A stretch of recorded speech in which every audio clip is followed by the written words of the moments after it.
जय श्री गणेश भक्तों, स्वागत है आपका आपके अपने चैनल भक्ति की शक्ति में। आज हम सुनेंगे संकष्टी चतुर्थी की व्रत कथा। इस कथा के बिना संकष्टी चतुर्थी का व्रत पूरा नहीं माना जाता। तो सुनिए संकष्टी चतुर्थी व्रत कथा। सनातन धर्म में गणादीप संकष्टी चतुर्थी का विशेष महत्व है। यह दिन पूरी तरह से गणेश जी को समर्पित है। इस पावन दिन पर जो लोग सच्ची श्रद्धा के साथ व्रत रखते हैं और पूजा अर्चना करते हैं, उन्हें बप्पा की कृपा मिलती है। इस बार मार्गशीर्ष माह के कृष्ण पक्ष की चतुर्थी तिथि 18 नवंबर को पड़ रही है। चतुर्थी महीने में 2 बार आती है, एक शुक्ल पक्ष और एक कृष्ण पक्ष में। यह दिन पूरी तरह से भगवान गणेश की पूजा के लिए समर्पित है। इस शुभ अवसर पर लोग प्रार्थना करते हैं और उपवास रखते हैं। प्रत्येक संकष्टी चतुर्थी का अपना नाम, कथा और महत्व है। वैदिक पंचांग के अनुसार मार्गशीर्ष माह के कृष्ण पक्ष की चतुर्थी तिथि गणादीप संकष्टी चतुर्थी 2024 में 18 नवंबर को पड़ रही है। वही इस दिन का उपवास तभी पूरा होगा जब चंद्रमा को अर्घ्य और इसकी व्रत कथा का पाठ किया जाए। तो आइए यहाँ पर सुनते हैं गणादीप संकष्टी चतुर्थी की व्रत कथा। पौराणिक कथाओं के अनुसार एक बार नदी के किनारे देवी पार्वती भगवान शंकर के साथ बैठी थी। तभी उन्होंने चौपड़ खेलने की इच्छा प्रकट की, लेकिन उनके अलावा वहां कोई तीसरा नहीं था जो चौपड़ के खेल के दौरान हार और जीत का निर्णय कर सके। इस स्थिति में शिवजी ने और मां पार्वती ने एक मिट्टी का बालक बनाया और उसमें प्राण का संचालन किया ताकि खेल में हार जीत का सही फैसला हो सके। इसके पश्चात पार्वती माता लगातार 3 से 4 बार विजयी हुई, लेकिन उस मिट्टी के बालक ने शिवजी को विजयी घोषित कर दिया। इससे देवी पार्वती जी को क्रोध आया और उन्होंने उस बालक को लंगड़ा बना दिया। तब बालक को अपनी गलती का एहसास हुआ और वो माफी मांगने लगा, लेकिन माता पार्वती ने कहा कि श्राप अब वापस नहीं लिया जा सकता, इसलिए आप एक उपाय के जरिए इस श्राप से मुक्ति पा सकते हैं।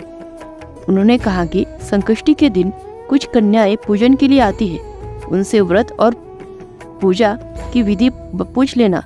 बालक ने ठीक ऐसा ही किया और उसकी पूजा से गौरी पुत्र गणेश खुश हुए और उसके जीवन की सभी समस्याओं का अंत कर देते हैं। इससे बालक अपना जीवन फिर से खुशी से व्यतीत करने लगता है। इससे और एक व्रत कथा जुड़ी हुई है। त्रेता युग में भगवान राम के पिता दशरथ एक प्रजापति राजा थे। उन्हें शिकार करना बहुत अधिक अच्छा लगता था। एक बार अनजाने में उनसे एक श्रवण कुमार नामक ब्राह्मण का वध हो गया। उस ब्राह्मण के अंधे माता पिता ने राजा दशरथ को शाप दिया कि जिस प्रकार हम लोग पुत्र वियोग में मर रहे हैं, उसी तरह तुम्हारी भी मृत्यु पुत्र वियोग में ही होगी। इससे राजा बहुत परेशान हो गए और उन्होंने पुत्रेष्टि यज्ञ कराया। फलस्वरूप जगदीश्वर ने राम रूप में उनके यहाँ अवतार लिया। वही भगवती लक्ष्मी जानकी के रूप में अवतरित हुई।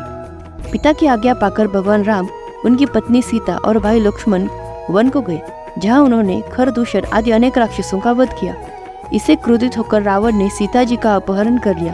फिर सीता की खोज में भगवान राम ने पंचवटी का त्याग किया और ऋष्यमुख पर्वत पर पहुंचकर सुग्रीव से मित्रता की। इसके बाद सीता जी की खोज में हनुमान आदि वानर तत्पर हुए। उन्हें ढूंढते ढूंढते गिद्धराज संपाति को देखा। वानरों को देखकर संपाति ने उनकी पहचान पूछी, कहा कि तुम कौन हो, इससे वन में कैसे आए, तुम्हें किसने भेजा? संपाति की बात सुनकर वानरों ने उत्तर दिया कि दशरथ नंदन राम जी सीता और लक्ष्मण जी के साथ दंडक वन में आए हैं, जहाँ पर उनकी पत्नी सीता जी का अपहरण हो गया है। हे मित्र, इस बात को हम लोग नहीं जानते कि सीता कहाँ है। संपत्ति ने कहा कि तुम सब रामचंद्र के सेवक होने के नाते हमारे मित्र हो। सीता जी का जिसने हरण किया है वह मुझे मालूम है। सीता जी को बचाने के लिए मेरा छोटा भाई जटायु अपने प्राण गंवा चुका है। यहाँ से थोड़ी ही दूरी पर ही समुद्र है और समुद्र के उस पार राक्षस नगरी है। वहीं अशोक के पेड़ के नीचे सीता जी बैठी है। सीता जी अभी भी मुझे दिखाई दे रही है। सभी वानरों ने हनुमान जी अत्यंत पराक्रमशील है, अतः उन्हें वहां जाना चाहिए, क्योंकि सिर्फ हनुमान जी ही अपने पराक्रम से इस विशाल समुद्र को लांघ सकते हैं। संपाति की बात सुनकर हनुमान जी ने पूछा, हे संपाति, इस विशाल समुद्र को मैं कैसे पार कर सकता हूँ? जब हमारे सब वानर उसे पार करने में असमर्थ है, तो मैं ही अकेला कैसे पार जा सकता हूँ? संपाति ने हनुमान जी को उत्तर दिया कि हे मित्र, आप संकट नाशन गणेश चतुर्थी का व्रत करो। उस व्रत के प्रभाव से आप समुद्र को क्षण भर में पार कर लोगे।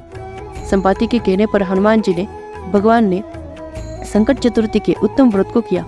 इसके प्रभाव से हनुमान जी क्षण में ही समुद्र को लांघ गए। अतः इस लोक में इसके समान सुखदायक और कोई दूसरा व्रत नहीं है। प्रेम से बोलो गणपति बप्पा मोरया, मंगल मूर्ति मोरया। जय श्री गणेशाय नमः। आइए सुनते हैं संकट नाशन गणेश स्तोत्र। नारद पुराण से उद्धरित श्री गणेश का लोकप्रिय संकट नाशन स्तोत्र मुनि श्रेष्ठ श्री नारद जी द्वारा कहा गया है। इस स्तोत्र के पाठ से व्यक्ति के जीवन के संकट मिट जाते हैं। अतः इस स्तोत्र से संकट नाशन स्तोत्र अथवा संकट नाशन गणपति स्तोत्र के नाम से भी जाना जाता है। श्री गणेशाय नमः। नारद उवाच प्रणम्यं शिरसा देव गौरीपुत्रं विनायकं भक्तवासं स्मरे नित्यं मायुः कामार्थ सिद्धये।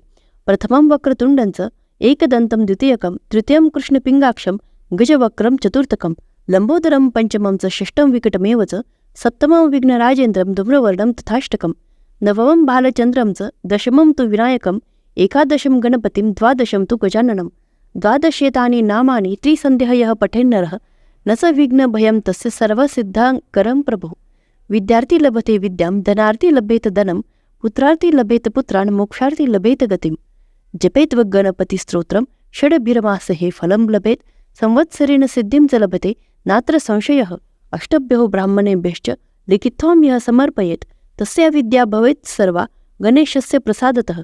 इति श्री नारद पुराणे संकटनाशम गणेश स्तोत्रम संपूर्णम। श्री गणेशाय नमः। अगर आपको हमारी यह जानकारी पसंद आए तो इस चैनल को सब्सक्राइब करना और वीडियो को लाइक करना ना भूलें। जय श्री गणेशाय नमः।